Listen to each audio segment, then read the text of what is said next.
Tales to Terrify.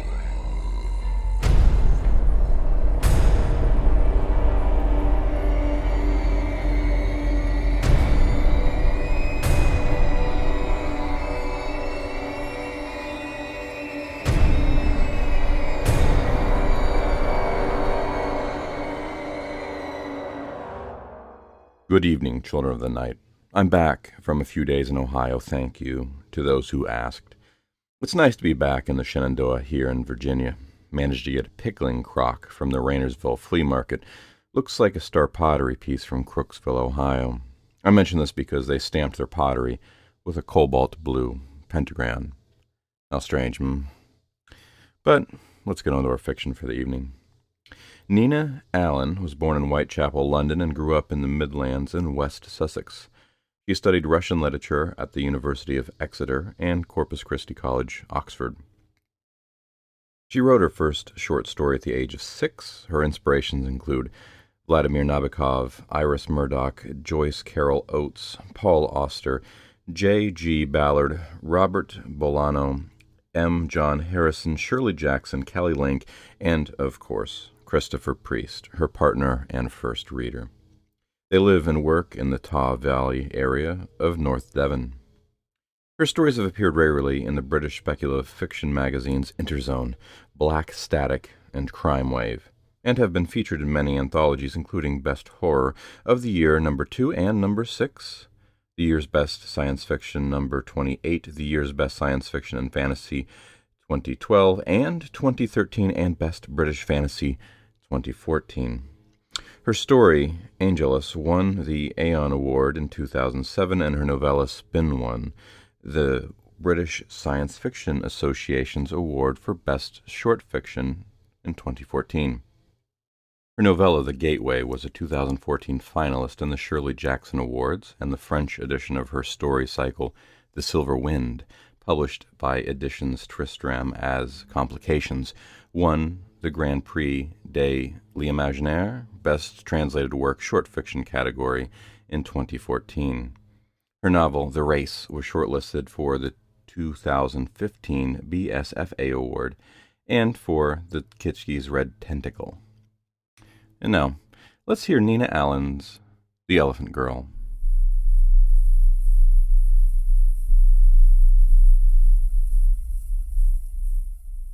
Jeanie Henderson arrived in late May. On the morning Bridget learned she was once again pregnant.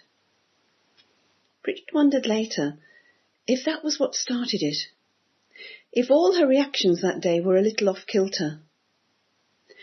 She had already been told about the new girl, who was brought along and introduced to the class by the headmistress.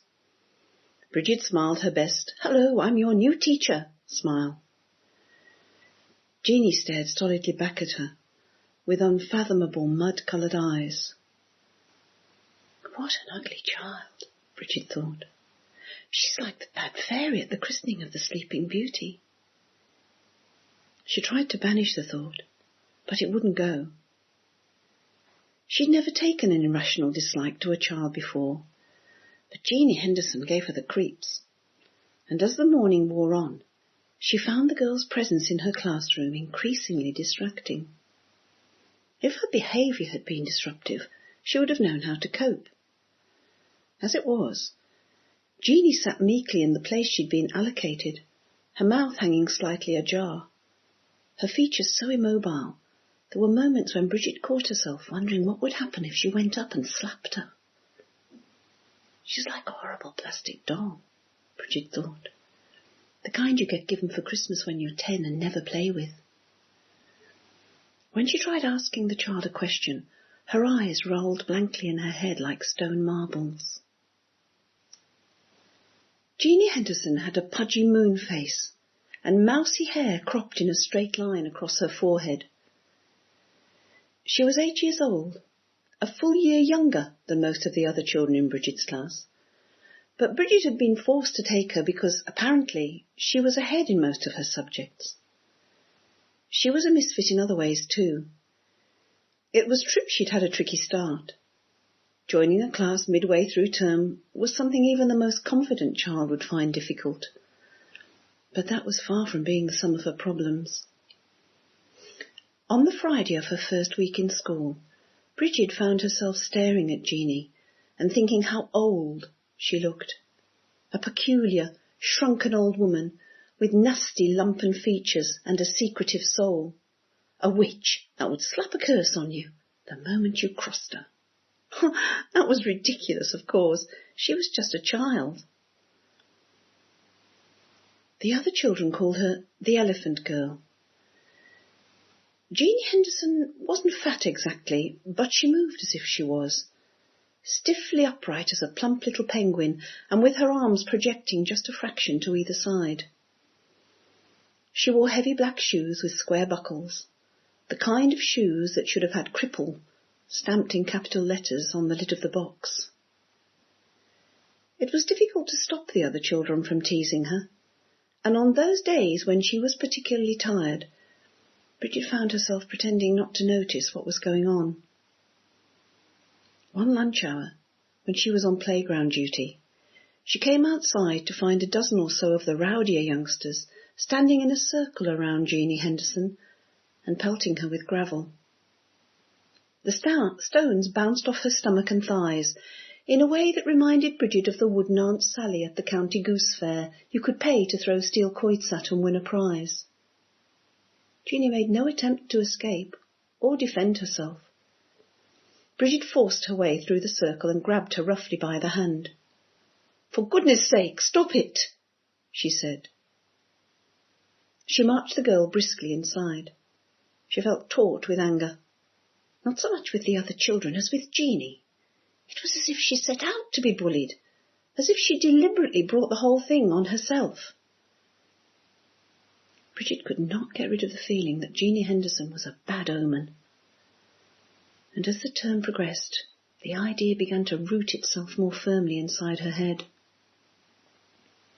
She supposed it was the result of the hormones, the injections she had been given as part of her IVF treatment, and now the knock-on effect of being pregnant. The book said it was normal to feel off balance during pregnancy, that many women fell prey to irrational thoughts. With the anxiety caused by her 2 miscarriages, Bridget guessed she would be particularly susceptible. It was frightening, though, nonetheless. It felt a little like madness. The worst thing was her certainty that Jeanie was pretending idiocy to conceal her true nature. In the original Charles Perrault tale of the Sleeping Beauty, the bad fairy came to the christening disguised as a peasant. She blamed the Queen for leaving her off the guest list, even though the Queen claimed that not inviting her had been a simple oversight. There must have been a reason, though, Bridget told herself. You don't just forget people. In the version of the story her class loved best, all the fairies at the christening were named after saints, and the gifts they handed out to the newborn princess were qualities of attraction and magical powers. Sophia brought the gift of wisdom. Agatha granted the power of levitation, and so on. Margaret kept a dragon trained to her side like a Rottweiler and promised the princess protection against demonic powers. Cecilia blessed her with the gift of music and divination. The bad fairy had no name, and she had been excluded from the celebrations because she was ugly and senile, and the only gift she had to offer was her preternatural talent for talking with ghosts. No one wanted to be reminded that the princess would eventually grow old and go crazy. It was said that the royal family was rife with craziness, that the Queen herself was already beginning to show the signs. The bad fairy was not really bad, Bridget saw. She was just an unwelcome reminder of what was true. Jeanie Henderson couldn't speak, or at least she wouldn't. Deirdre Myerscough, who took the reception class and happened to live in the same street as the Hendersons, told Bridget that Jeanie's communication problems had worsened considerably since starting school. She does tend to get picked on rather, Deirdre said. I suppose it's inevitable. When Bridget asked her what was actually wrong with Jeanie, Deirdre shrugged and said it was probably a form of autism. She's supposed to be very clever, but then children like that half an hour. I've been told she plays the piano very well. Bridget listened to what Deirdre was saying, but found it hard to believe. When she was 6 years old, Bridget happened to see some old TV footage of Martha Argerich performing Chopin at the Warsaw Piano Competition. She pestered her parents non-stop for piano lessons after that, and began to nurture secret dreams of becoming a concert pianist. The first big disappointment of her life came with the realization that she didn't have the talent to make her dream a reality. By her late teens, she'd given up music altogether. The idea that Jeannie had what she lacked was somehow grotesque. When the school closed for the summer vacation, Bridget clung to the irrational hope that when the children returned in September, the elephant girl would not be among them. But on the first day of term, there Jeannie was, stumbling across the playground in her hideous shoes. She gazed at Bridget without seeming to recognise her, but Bridget felt convinced she was putting on an act. Her anxieties about the baby had eased off a little over the summer, but with her first sight of Jeannie Henderson, they returned in a rush. Less than a week into term, Bridget asked the headmistress if she might request a meeting with Jeannie's parents. The headmistress seemed to think this was a good idea. The child still doesn't seem to be settling the way she should. Perhaps a chat with Mum and Dad might move things forward. Both the Hendersons had high-powered jobs, and the meeting took some arranging. But finally the three of them were together in one room. "We're worried about Jeannie's progress," Bridget said. "Is she normally this quiet at home?" "Jeannie doesn't talk much, even with us, if that's what you're trying to get at," replied Muriel Henderson. "She prefers to practice her piano." Jeannie's mother was anemically pale, with thin, almost colourless hair. Her voice seemed unnaturally loud, as if she were trying to make herself heard in a crowded room. "I understand that Jeannie is musically gifted," Bridget said. "Have you ever considered sending her to a specialist school? Somewhere better suited to her needs." "A special school?"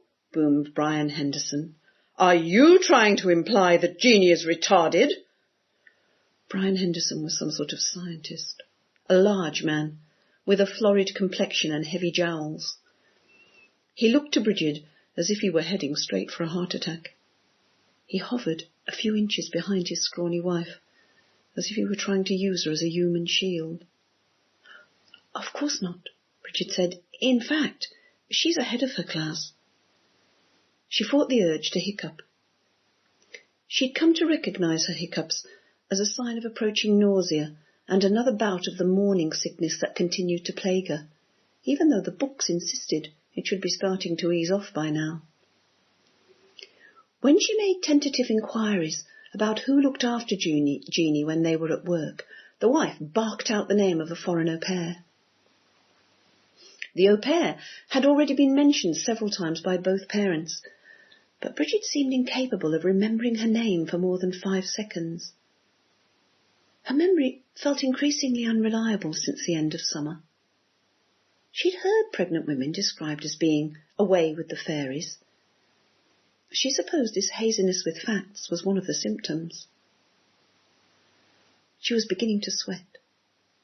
She dug her fingernails into her palms and tried not to think about the slice and a half of toast she'd eaten for breakfast, the butter oozing yellowly like pus.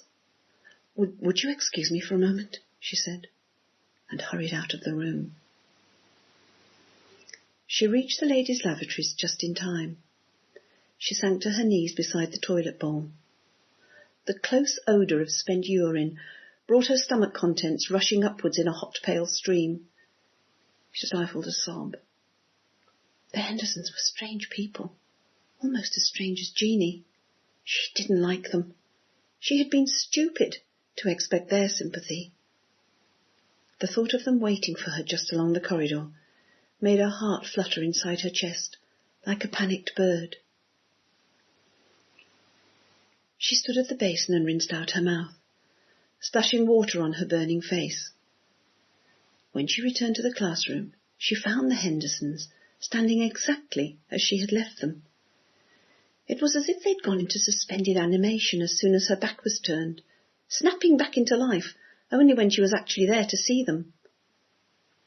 She realised that Jeanie resembled both of them and neither, combining their least attractive features in a puddingy amalgam of the monstrous. She wondered if her parents loved her, if it was possible to love a child that seemed as unaware of herself as she was of others. She wondered if they ever wished she didn't exist. "I'm sorry about that," she said. The two Hendersons stared back at her expectantly. "As I was saying, it's not that Jeanie can't do her lessons. It's more that she doesn't mix much, or with the other children." She folded her arms across her belly and gripped her sides. She wondered what would happen if she fainted. "Why would Jeanie want to mix with the other children?" said Muriel Henderson. Her voice seemed loaded with sour disdain. "Jeanie isn't like other children, or hadn't you noticed? Other children bore her stupid. She prefers to have discussions with Marielena." Marielena! Bridget seized the name triumphantly. That's the au pair. "Well, that's fine then," Bridget said. The inside of her mouth felt painfully dry. "Just as long as you think she's happy. That's the main thing." The encounter had drained her of all her energy. She managed to escort the Hendersons back along the corridor to the main entrance, and then she went in search of Deirdre Myerscough. She was in the staff room, drinking coffee and catching up on her marking. "I'm feeling like hell," Bridget said. "Would you be able to take my afternoon classes if I go home?" Deirdre, who had a free period, agreed at once. Deirdre Myerscough was 45 and lived alone. She'd had an abortion when she was 18, the unsavoury side effect of a fortnight in Ibiza. A holiday Deirdre described as 2 straight weeks of accidental sex and intentional mayhem. When Bridget asked her if she regretted the abortion, Deirdre said no. By the time her husband Mick arrived home that evening, Bridget had a raging headache. She didn't feel hungry, but she knew she must eat for the baby's sake. She opened a tin of chicken soup and added some vegetables. The smell of the aluminium soup can made her feel queasy. "I can't stand that Henderson child," Bridget said once they were seated. "She should be in special needs." She pushed away her half-eaten soup and covered her face with her hands.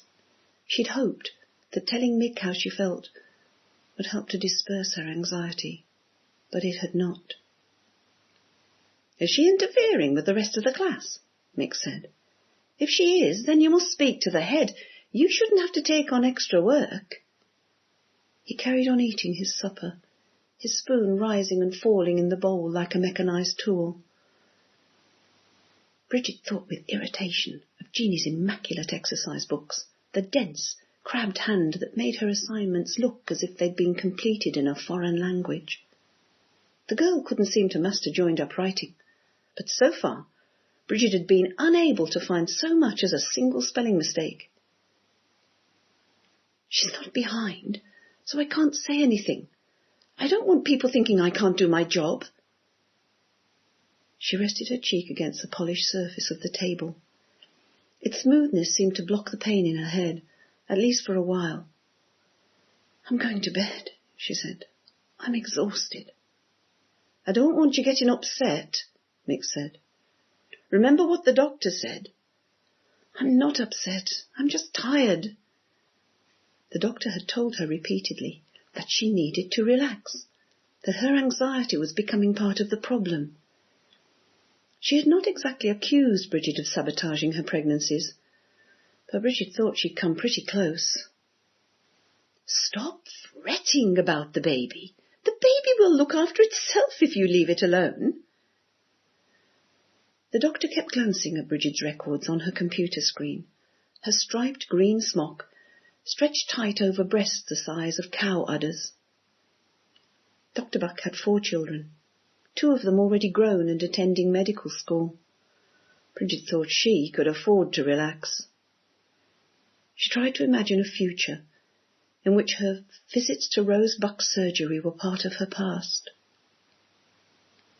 "I'll bring you a cup of tea," Mick said. He reached for her hand. Bridget tensed. "I don't want tea," she said.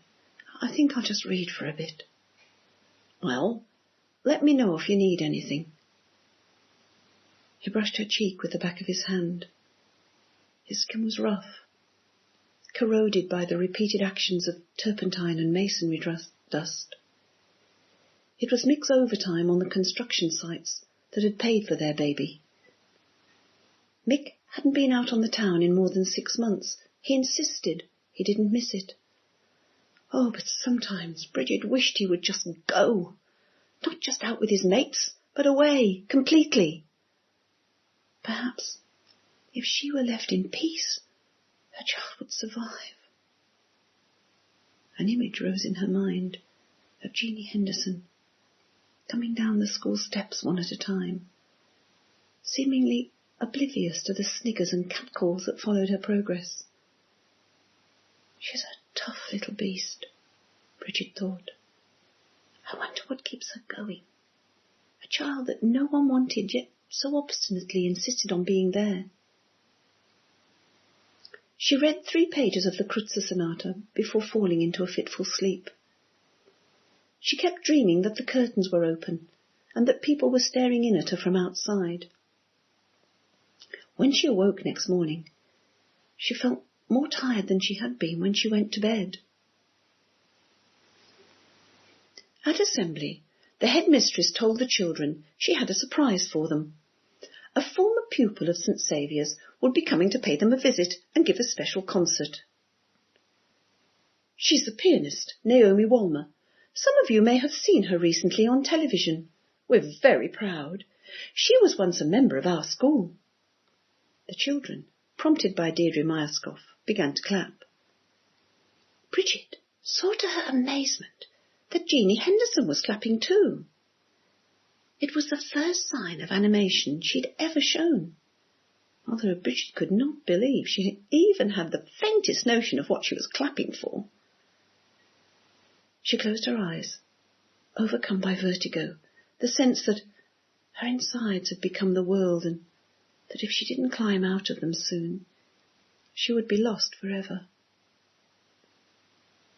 She'd more or less stopped listening to music after her first miscarriage, but she remembered hearing Naomi Walmer on the radio once, playing the barcarolle from The Seasons by Tchaikovsky.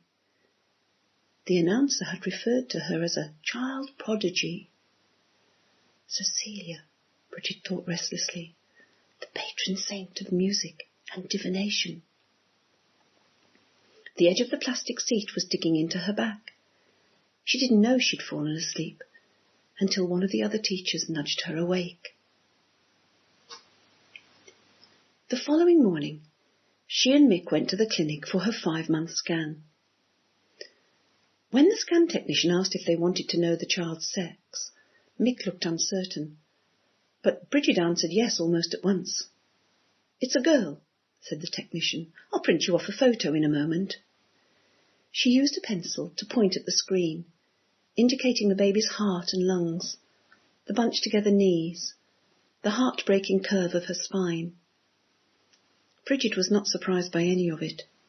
She had felt her child's presence for weeks now. The baby's sex she had known all along. Elizabeth, Bridget said silently. Elizabeth, Cecilia Sayers. She had not discussed the baby's name with Mick yet. It didn't feel safe. The technician was still talking, but Bridget found it difficult to focus on what she was saying. She kept her eyes fixed on the monitor, on the flickering point of light that said Elizabeth was really there and really alive. Are you okay, Bee? Mick said. He was standing very still, and Bridget had the sense that he was holding his breath. Even though, normally, Mick never seemed to worry about anything. He had always insisted that once her body was ready, things would work out. Perhaps he's right, Bridget thought. Mick stroked her hair and asked the scan technician if everything happening inside Bridget was happening normally. The technician nodded her head emphatically and then said, yes. There's really nothing to feel anxious about, Mr. Sayers. At this stage, you should both start thinking of this as just an ordinary pregnancy. She asked Bridget about her morning sickness, and Bridget said it was very much better. There were questions she wanted to ask, but she held them back. When the only question that mattered could not be answered with any absolute certainty, what was the point of asking anything else? The first miscarriage had happened just 10 days after Dr. Buck confirmed that Bridget was pregnant. She still grieved for the child, but secretly, as if admitting that it had ever existed was a source of shame. Her second failure had happened at 18 weeks. Mick came home from work to find her curled up on the bathroom floor, covered in blood. She'd lain there for what seemed hours, terrified that she was bleeding to death, and that her half-formed baby was dragging itself towards her across the tiles. That child still haunted her like a revenant. She couldn't help believing she had let it down. This third child had hung on inside her for 20 weeks. Everyone insisted it was third time lucky. She had lunch with Mick in a cafe near the clinic and was back at school in time for the junior book club. They were reading Roald Dahl's The Witches. The children sat in a circle on the floor while Bridget read aloud and asked the children questions. Jeanie Henderson sat slumped forward with her legs apart and her head lolling in a manner Bridget found faintly obscene. She could not get rid of the thought that Jeanie was staring at her swollen belly. She wants to take my baby, Bridget thought. I know I must be crazy to think that, but I know it's true. Deirdre Milescoff had told her that the Hendersons were moving abroad, that Muriel Henderson had landed a post at some foreign university. Bridget hoped the move would happen soon. She felt certain that if they were gone before Elizabeth was born, then everything would be all right. That night, she dreamed she was sitting up in bed in what she thought was her bedroom, but turned out to be some sort of hospital. The room was filled with the sounds of people sleeping. Their snuffles and groans were frightening in the darkness. There was someone close by, perhaps a nurse. The nurse pressed a button in the side of her head and a light came on. "We can't have you nodding off," she said. "Not when it's time for her feed." Bridget recognised the voice of Dr. Buck. That's not the real doctor, she thought. It's a copy. Her bulky body loomed beside the bed. A wicker basket stood nearby on a metal trolley. "Are you ready?" said Dr. Buck. She tugged at Bridget's nightgown, exposing a breast. Bridget tried to ignore what was being done to her, because she knew she needed to concentrate on the basket. Dr. Buck kept forcing her back against the stack of pillows. "There's nothing to be afraid of," she said. "Just try and relax." She turned aside. The pale rounds of her fat cheeks gleamed in the half-light as she leaned over the basket and reached inside. She lifted out a squirming bundle and held it towards her. Bridget felt her terror rising. She knew her baby had been taken away and replaced with a monster. The thing in the doctor's arms was white and naked like a grub. It opened its mouth in a blank, wide scream, and Bridget saw it meant to close upon her breast.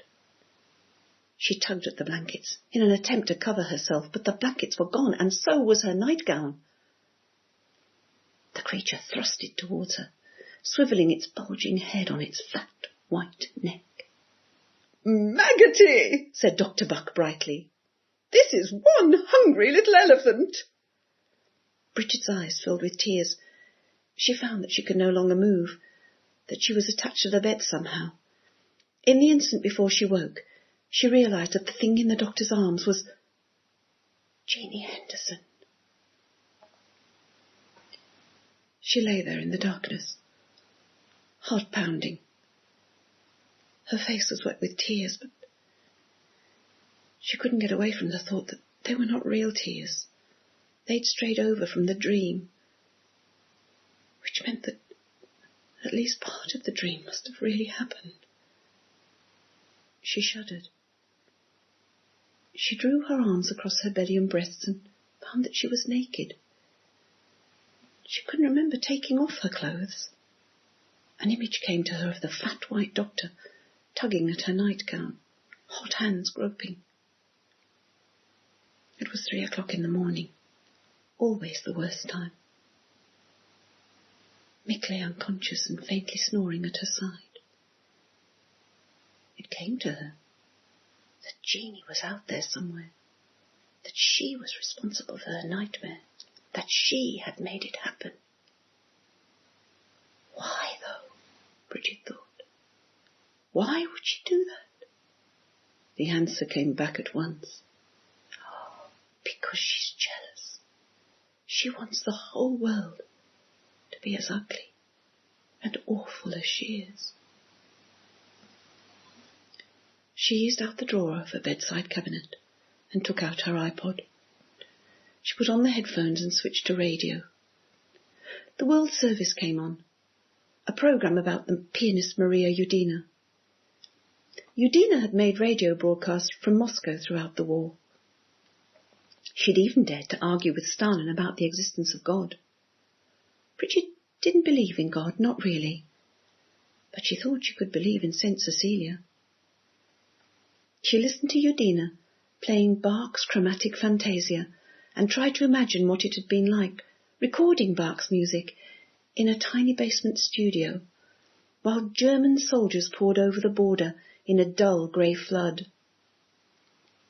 It's what Saint Cecilia would have done, she thought. She could almost believe it had been Saint Cecilia herself who had given Udina the strength to stand up to whatever the world and its tyrants happened to throw at her. The thought calmed her, and she was soon asleep again. When she woke the next morning, her iPod was on the bedside cabinet, the headphone leads wrapped neatly around its shiny body. She supposed it must have come adrift in the night, that Mick must have picked it up off the floor. But when she asked him, he said he hadn't touched it. Naomi Walmer's visit was the lead item on all the local news programmes. A news team came to the school and made a short film that showed Naomi Walmer arriving at the school gates in a navy blue Citroën. After that, the photographers went away because the headmistress hadn't wanted them filming inside the school. The seniors had decorated the lobby as part of their term project. There were pictures of Naomi Walmer on stage at the Queen Elizabeth Hall, images from her CD covers, short essays on the life of Chopin or Medtner or Naomi herself. There was a photo of her as a junior at St. Saviour's, sitting on the floor of the sports hall at morning assembly, a wafer-thin, nervous-looking child, with an appealing smile. The headmistress made a little speech, welcoming Naomi back to the school and to the new assembly hall, which hadn't yet been built when she was there. Afterwards, Naomi came on stage and played Chopin's Opus 34 waltz in A minor. She was wearing a shift dress in plain blue cotton, and Bridget couldn't help noticing the way it showed off her arms, graceful and white, smooth and polished-looking as the arms of a porcelain ballerina. Her hair was fine and curly and amazingly fair. It stood out around her head like a corona. Bridget had expected her to play something light and cheerful. But the waltz was almost painfully slow. The children sat and listened in what felt to Bridget like an uneasy silence. One of the senior boys, a shy child called Graham Stokes, who was president of the school chess club, started to cry. The tears on his cheeks looked sticky, like melting sugar. Faintly, and for the first time, Bridget felt Elizabeth kick. Oh, this can't be real, Bridget thought. She wrapped her arms around her belly, wanting to seal the moment in with her forever. She could still hear the music, the long meandering coda that had always seemed to her like the sounds of someone talking in their sleep. She had been able to play the piece by heart once. Hearing Naomi Wolmer made her realize all over again how fruitless her efforts had been. But the difference was that this time she didn't care. She shut her eyes. She could feel a presence in the room, a compassionate, all-knowing soul that was as old as time. Cecilia, she thought. Cecilia, in the body of Naomi. She came to me after all. But it was never me she wanted to speak to. It was Elizabeth. She thought she might faint with happiness and terror. After what seemed like a long time, the music stopped. Some of the other teachers started to clap. "I'm sure you'll agree that was very wonderful," said the headmistress. "It's not often we have such magic in our midst." Magic, Bridget thought. That's what this is. The children filed out of the hall, and the headmistress whisked Naomi Wolmer off to the staff room. It had been arranged that she would spend some time with each class in turn. The children were restless, high on the break in routine. Bridget handed out drawing paper and a variety of crayons, and told them to make thank-you cards for Naomi. There was a lot of swapping seats and excited noise. Only Jeanie Henderson remained quiet. She sat hunched over her desk, scribbling intently with a plain lead pencil. When Bridget passed by on her way to the stationery cupboard, she saw her paper was covered in musical notation. It was the first 30 bars of Chopin's Opus 34, number 2. "What are you doing, Jeanie?" Bridget said. "We're supposed to be making cards." She snatched at the paper, wanting to get a closer look at it. Jeanie Henderson pulled it away with a little grunt. The corner of the paper tore off in her hand. The girl at the next desk looked across and stifled a giggle. The little freak, Bridget thought. How did she do that? Jeanie Henderson gazed up at her, open-mouthed. Her eyes were like mud puddles. Bridget suddenly realized she was crying. "Don't get yourself in a state," she said. "I'll fetch you a fresh piece." She turned away, for some reason terrified that Jeanie Henderson was about to start screaming. At that moment, there was a knock at the door. "Hello, everyone," said the headmistress. "I've brought someone to see you. I hope Mrs. Sayers doesn't mind us interrupting her lesson." The children whispered and fidgeted as Naomi Wolmer came to sit in a chair at the head of the class. The girls in the front row sighed, as if in the presence of majesty. "You won't remember Naomi from when she was here at school," said the headmistress. "She started playing the piano before you were born." Naomi Wolmer stayed and answered questions for the rest of the lesson. At first, it was only the more talkative children that would speak to her, but by the end they were all doing it, shooting their hands up and talking over each other, in the hurry to take their turn. Bridget had to tell them twice to simmer down. Jeanie Henderson stared blankly into space. The torn piece of drawing paper lay discarded on the desk in front of her. From time to time, her lips twitched. When the bell went, she got straight to her feet, stumbling after the others in her shapeless dress. "The elephant girl's coming to get us," said Samantha Stevens, a pouting beauty with wavy auburn hair and the beginnings of breasts. "Let's run!" They poured out of the room and down the corridor in a noisy stampede. Bridget was left alone with Naomi Walmer. "I'm sorry about that," Bridget said. "They're a little on the boisterous side today." "Oh, you mustn't apologise," said Naomi Walmer. "I thought they were fantastic." She stepped forward and took Bridget's hand. "Thank you so much for having me here. It's brought back so many memories." "Good ones, I hope." "Oh, yes. I loved it here." Close to, she still looked very young, hardly more than a child herself. And yet her hands, Bridget could feel, were strong as a man's, and there was a quality of separateness about her that Bridget found almost frightening.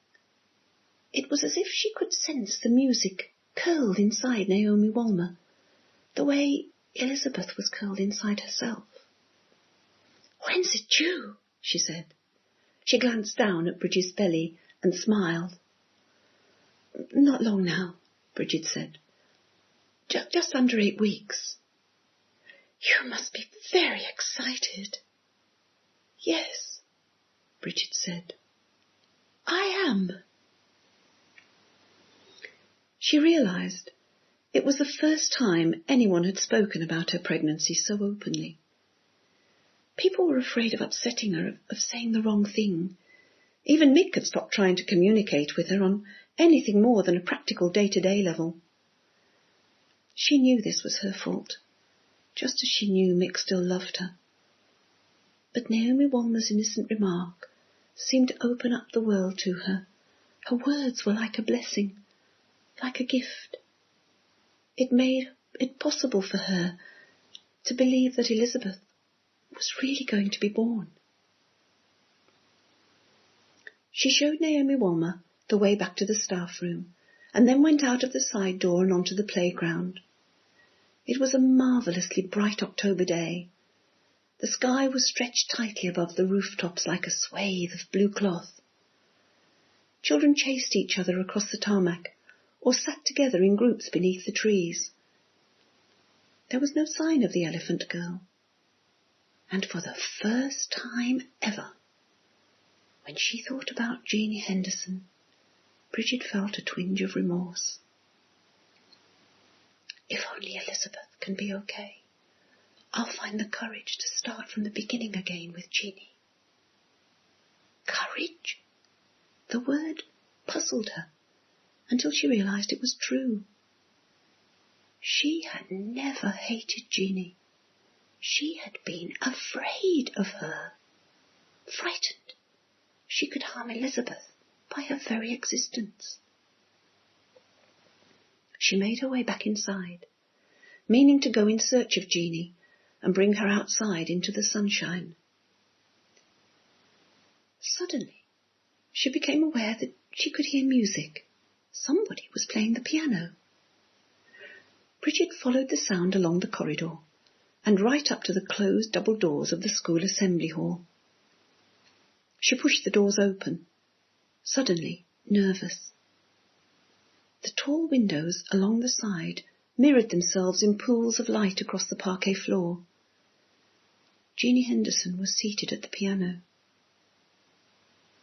She was playing a waltz by Chopin, not the slow A minor, but its partner, the much faster Opus 34 in A-flat. Her stubby fingers flew across the keys, the knuckles bunched and raised, hands crouched above the keyboards like fat spiders. She played effortlessly, as if the very notion of the piano was something that had been invented for her own amusement. Her mastery of the instrument seemed complete. Her clay face wore the same blank expression as always. Bridget marched towards her, her shoes skidding on the polished wood. As she approached the stage, Jeanie finished playing and stood up from the bench. Frédéric Chopin was born near Warsaw on March the 1st, 1810, she said. His compositions make extensive use of Polish dance rhythms, such as the polonaise and the mazurka. People say he invented the nocturne, but the nocturne was actually invented by John Field.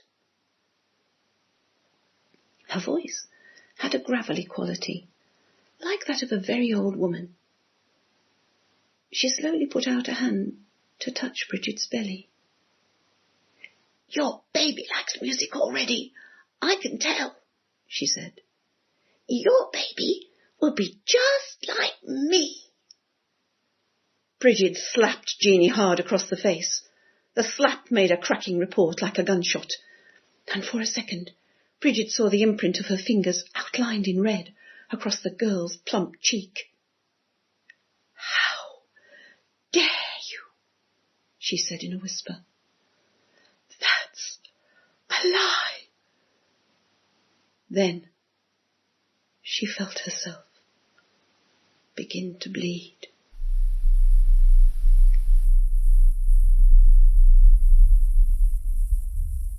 That was Nina Allan's The Elephant Girl, as read by Margaret Essex. Margaret Essex lives on the beautiful, far south coast of New South Wales, Australia, with her long-suffering husband, a happy hound, and the cat who rules. She spends time gardening, seed-saving, cheese-making, making music, and loves to be at a table of food and wine with friends and family. That will be our show for the evening, Children of the Night. Our show was produced by our editors Philip Oldham and Scott Silk, and theme music by David Rakelin. Join us again next week for another episode of Tales to Terrify.